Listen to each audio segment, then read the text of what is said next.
Llegamos al final de este recorrido y lo cerramos con la pregunta más personal de todas, quizás la más difícil, una de esas que muchas veces se queda en el silencio. Y es que esta no es una pregunta filosófica, ¿verdad? Es una duda mucho más profunda, una duda honesta que puede quedarse ahí, guardada, incluso cuando todas las demás cuestiones sobre la fe parecen estar resueltas. Es la pregunta de fondo.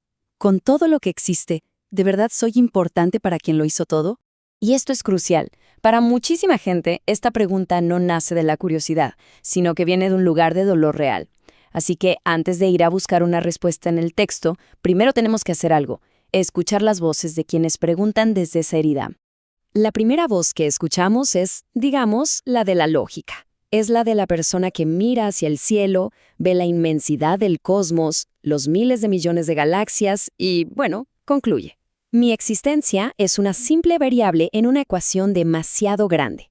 Siente que su vida, en términos cósmicos, es insignificante. Luego está la voz de la culpa. Es la de alguien que es muy consciente de sus errores, que sabe perfectamente cómo llegó a la situación en la que está.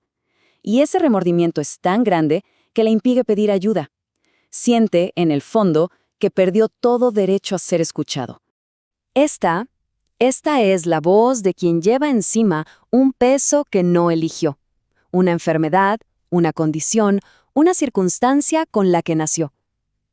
Es el dolor de sentir que el propio diseño de su vida es la prueba irrefutable de que a su diseñador simplemente no le importa. Aquí habla la persona que, lo hizo todo bien. Trabajó duro, cuidó de su familia, fue responsable, pero un día, de la nada, una catástrofe que no pudo controlar se lo llevó todo. Y ahora la pregunta es inevitable. ¿Dónde estaba la ayuda cuando la necesitaba? ¿Por qué no me protegieron? Y esta es, quizá, la voz del dolor más agudo de todos. No se trata de una injusticia abstracta, no. Se trata de la pérdida de alguien con nombre y apellido.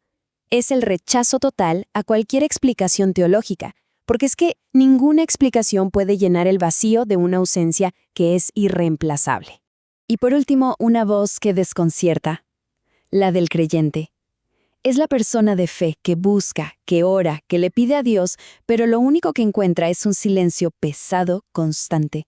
Su duda no es si Dios existe, su duda es si en este momento, en su situación, sigue estando en su radar.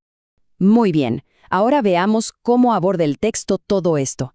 Y lo interesante es que no arranca con una explicación, para nada. Empieza con una declaración de identidad. Antes de responder al porqué del dolor, establece el quiénes somos para él. Este pasaje del Salmo 139 no habla de un conocimiento general, como si leyera un archivo. Habla de una intimidad radical, de conocer los pensamientos incluso antes de que se terminen de formar.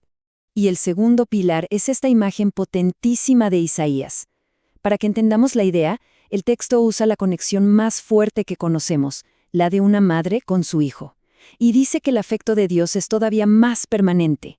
O sea, no es un nombre en una lista, es una marca grabada, dice la palabra, esculpida en sus propias manos. Con este fundamento tan poderoso, ahora sí, el texto se dirige a cada una de esas voces. Comencemos con la primera voz, esa que se siente como un punto sin importancia en el mapa gigantesco del universo.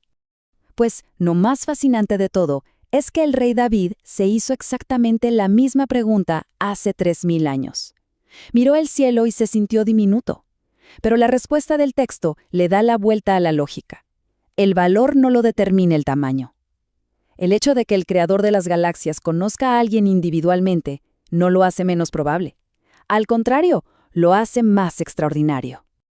Vamos ahora con la persona que está paralizada por sus propias decisiones, la que siente que su culpa le cerró para siempre el acceso a Dios. Para esta voz, el texto ofrece la historia del hijo pródigo, y la clave está en un detalle que a veces se nos pasa. El padre lo vio cuando aún estaba lejos. ¿Qué significa eso? Que lo estaba esperando. No se quedó de brazos cruzados a que llegara a la puerta. Salió corriendo hacia él. Según esta narración, la culpa genuina no es una barrera. Es precisamente el punto de partida para ser restaurado. ¿Y qué pasa con la voz que sufre por una carga que jamás eligió? una condición con la que nació y con la que tiene que vivir.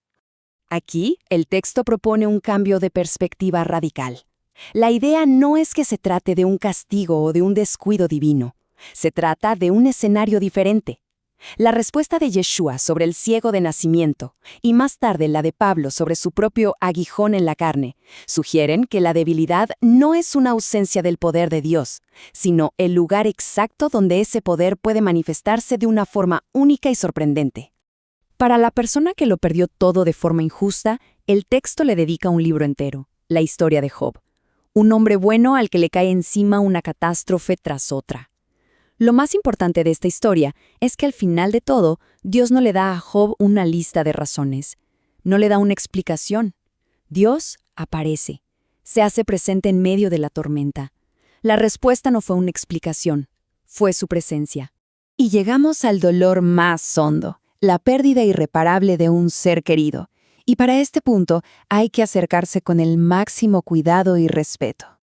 Aquí el texto presenta un hecho que es simplemente asombroso. El grito de abandono más desolador que existe no lo pronuncia un creyente cualquiera en un mal día. Lo pronuncia el propio Yeshua desde la cruz. ¿Qué quiere decir esto? Que Dios no observó este nivel de dolor desde una distancia segura. Lo habitó, lo experimentó desde adentro. El texto no ofrece una respuesta que borre el dolor, pero sí dice algo muy claro. Aquel que sufrió conoce ese grito en carne propia. Y finalmente, ¿qué le dice el texto a esa persona de fe que ora y siente que solo hay silencio del otro lado? El Salmo 13 nos muestra que esta queja es una parte legítima de la fe. El salmista empieza con el reclamo más crudo y honesto que se puede imaginar. Pero, en el mismo poema, sin que su situación haya cambiado en lo más mínimo, termina declarando su confianza. El texto valida el reclamo y nos enseña que el silencio no es necesariamente ausencia. A veces, es el espacio donde la confianza de alguna forma se fortalece. Entonces, ¿a dónde nos lleva todo esto? ¿Cuál es la conclusión del texto? Que la persona que se siente como un número perdido en la estadística cósmica tiene un nombre para el creador de esas mismas galaxias. Y que el dolor, la culpa o el silencio no se atraviesan en soledad. Y volvemos una última vez a esta imagen. Fíjense bien, el texto no dice anotado o recordado, dice esculpido. Es una marca permanente, deliberada, que no se puede borrar. Esa es la respuesta fundamental del texto a la pregunta de si realmente le importamos. Nuestro análisis termina aquí, pero la pregunta ahora es otra. Ya no es solo ¿le importo al Creador? Ahora la pregunta que queda flotando y que es para cada uno es esta. ¿Y si todo esto que afirma el texto fuera realmente verdad? La respuesta, claro, es personal.